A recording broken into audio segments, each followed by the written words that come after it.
Hello students, आज हम सामाजिक विज्ञान इतिहास में हमारे अतीत भाग 2 के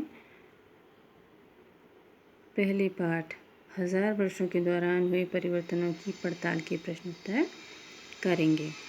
पहला प्रश्न है, अतीत में विदेशी किसे माना जाता था?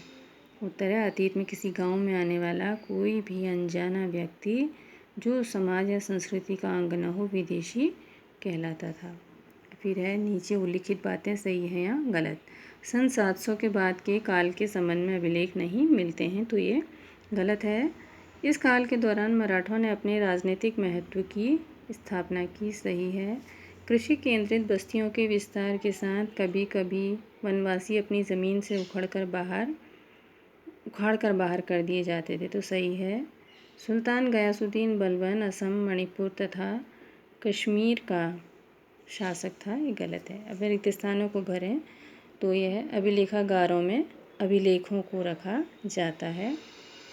ज़ियाउद्दीन बर्नी 14वीं सदी का एक इतिहासकार था। आलू, मक्का, मिर्च, चाय और कॉफ़ी इस उपमहाद्वीप में इस काल के दौरान लाई गई कुछ नई फसलें हैं।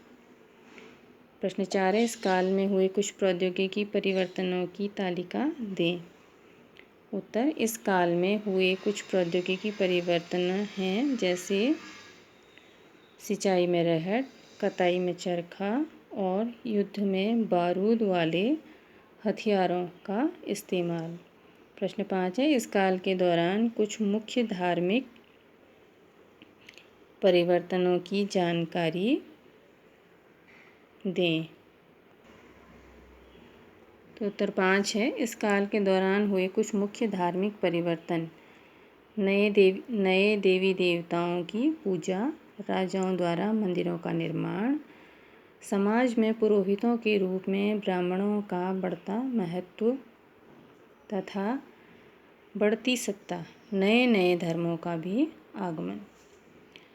प्रश्न 6, पिछली कई शताब्दियों में हिंदुस्तान शब्द का अर्थ कैसे बदला है? हिंदुस्तान शब्द को आज हम आधुनिक राष्ट्र भारत के अर्थ में लेते हैं। 13वीं सदी में फ़ारसी के इतिहासकार मिन्हाज-ए-सिराज द्वारा हिंदुस्तान शब्द का अर्थ पंजाब, हरियाणा और गंगा यमुना के बीच में स्थित इलाकों से था। 16वीं सदी के आरंभ में बाबर ने इस शब्द का प्रयोग इस महाद्वीप के भूगोल, पशु पक्षियों और यहाँ के निवासियों की संस्कृति के वर्णन के लिए किया।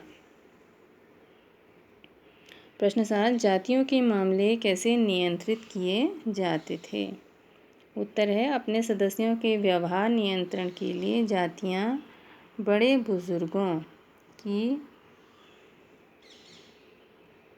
एक सभा, जिसे जाति पंचायत कहा जाता था, बनवाती थी। कई गांव में मुखियाओं का शासन होता था। फिर प्रश्न 8 है, सर्वक्षेत्रीय साम्राज्य से आप क्या समझते हैं?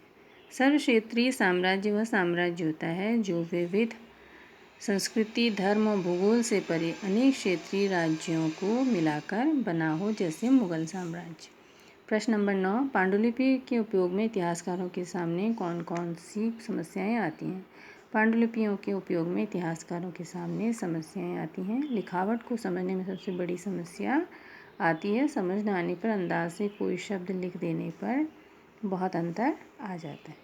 इतिहासकार अतीत को कालों या युगों में कैसे विभाजित करते हैं? क्या इस कार्य में उनके सामने कोई कठिनाई आती है?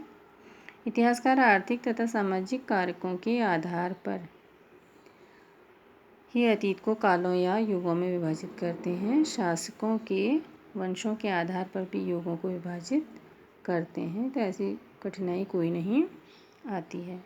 प्रश्न 12, पता लगाइए कि आपके गांव या शहर में अभिलेख रिकॉर्ड कहाँ रखे जाते हैं। इन अभिलेखों को कौन तैयार करता है?